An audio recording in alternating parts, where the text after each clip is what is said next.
En 2013 sortait Man of Steel, le premier opus de l'univers cinématographique DC, DCEU, en concurrence directe avec le MCU, l'univers cinématographique Marvel.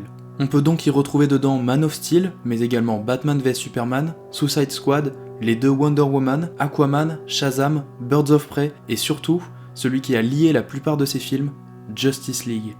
Justice League est sorti en 2017 et a été réalisé par Zack Snyder, qu'on connaît notamment pour L'Armée des Morts, 300, Watchmen et donc Man of Steel et Batman vs Superman. Sauf que pendant la réalisation de Justice League, les producteurs ont décidé de le virer parce que son travail ne collait pas avec l'univers comique et très grand public que les studios voulaient piquer à Marvel. C'est alors Joss Whedon, qui avait déjà réalisé Avengers 1 et 2, qui se retrouve en charge du projet. Résultat, ça a donné un film mal foutu, qui ne savait pas où il allait et qui a déçu la grande majorité des fans. Et c'est 4 ans plus tard, en 2021, que les studios, en écoutant les fans, ont finalement laissé Zack Snyder retravailler son film d'origine. Il a donc remonté Justice League entièrement, il a refait énormément de prises et il a doublé le temps du film pour en faire quelque chose qui ressemble beaucoup plus à sa vision d'origine. Ce film est sorti il y a 3 jours, c'est Zack Snyder's Justice League, plus communément appelé par les fans, la Snyder Cut.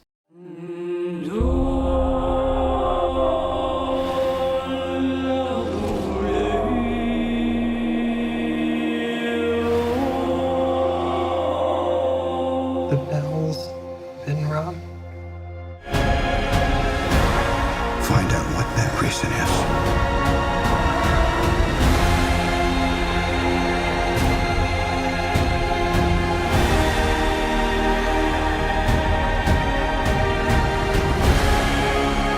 They said the age of heroes would never come again.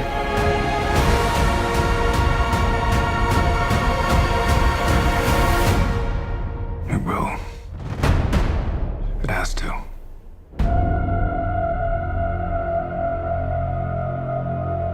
We live in a society where honor is a distant memory. Isn't that right, Batman?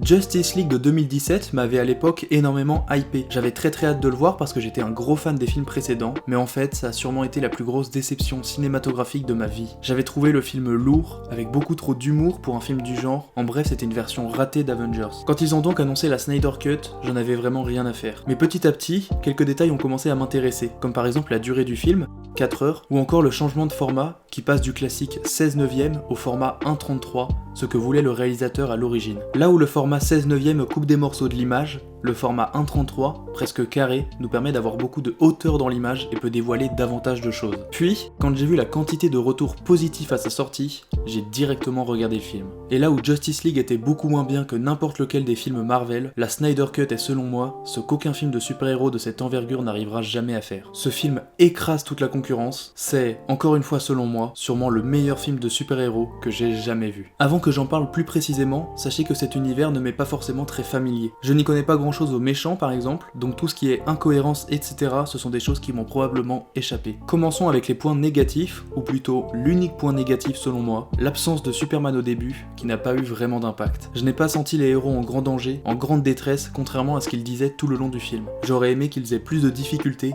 que cet événement tragique soit encore plus marquant. À part ça, c'est un grand oui. J'adore l'esthétique et le style de Zack Snyder. Là où dans la version de 2017 on avait des couleurs classiques et aucune personnalité dans l'image, ici Snyder se fait vraiment plaisir. Le format de l'image est peut-être mon format préféré du cinéma, dédicace à Stanley Kubrick, j'y reviendrai beaucoup dans ma prochaine vidéo. Et ces couleurs sombres, mais vraiment ultra sombres, ça rajoute un tel style, c'est juste fou. Tout est triste, fade, et les seuls points de lumière sont ceux des pouvoirs des héros par exemple. L'ambiance qu'il génère est atypique et fonctionne vraiment bien. Ça rajoute un aspect triste au film, et ça c'est mon deuxième gros point positif. Les enjeux du film. Là où dans la version de 2017 on n'a pas eu le temps de s'attacher aux personnages, par exemple on n'apprenait rien de Cyborg, et bah ici, en 4 heures, on a vraiment le temps de tout bien développer. Et punaise, qu'est-ce que c'est touchant. On sent la détresse quand il y en a, on sent les remords et toutes ces choses du passé qui blessent nos personnages principaux. L'histoire de Cyborg est ultra touchante et vraiment dure, c'est génial d'avoir pu développer à ce point dessus. Ben Affleck en Batman est juste top, j'adore son personnage vraiment renfermé, il le joue extrêmement bien. Et là où j'avais un très mauvais souvenir d'elle, Wonder Woman Aquaman est pour moi le meilleur personnage du film. Elle est touchante, elle a du style, et punaise, elle défonce tout en étant la plus sympa. Même Aquaman m'a plu, alors que c'est un personnage que je déteste d'habitude. Mon troisième gros point, ce sont les effets spéciaux. Même si souvent la physique est assez mal foutue, par exemple quand c'est des objets qui tombent, ce n'est pas très réaliste. Et même si Cyborg est à certains moments vraiment dégueulasse, c'est juste fou de créer un univers pareil. Tout est magnifique, que ce soit juste les idées ou ce qu'ils ont créé. Les éclairs autour de Flash sont impressionnants et les rayons de Superman nous font peur même à travers notre écran. Et enfin, mon quatrième gros point positif, et mon dernier,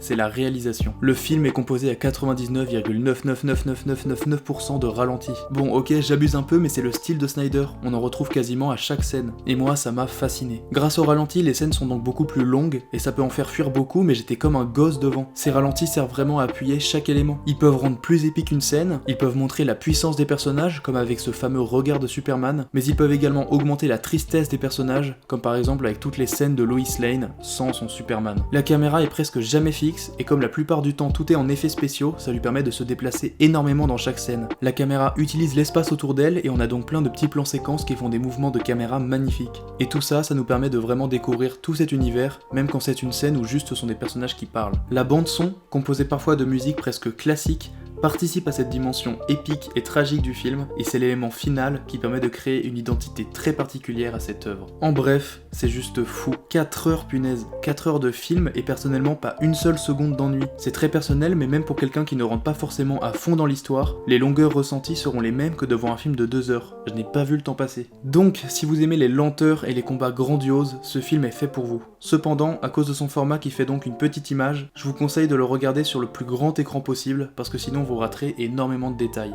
Le film est sorti sur HBO Max, mais on n'y a pas accès en France, et il n'est pas disponible à la location, donc pour le voir il faut l'acheter. L'acheter en ligne, comme ce que j'ai fait, ce qui vous coûtera à peu près 14€, que ce soit sur Amazon Prime, Rakuten TV, etc., enfin n'importe quelle plateforme de VOD, ou alors vous pouvez attendre sa sortie en physique sur le site de la Fnac ou Amazon par exemple. Bien évidemment, il est disponible en streaming, mais s'il vous plaît, faites votre maximum pour le regarder légalement, pour que les studios puissent voir qu'ils ont eu raison de nous écouter, et pour qu'ils acceptent même de faire des suites. Voilà, c'était ma petite vidéo sur la Snyder Cut. N'hésitez pas à me dire ce que vous en avez pensé dans les commentaires si vous avez vu le film. N'hésitez pas à liker et partager la vidéo et à vous abonner à la chaîne, et moi je vous dis à la prochaine.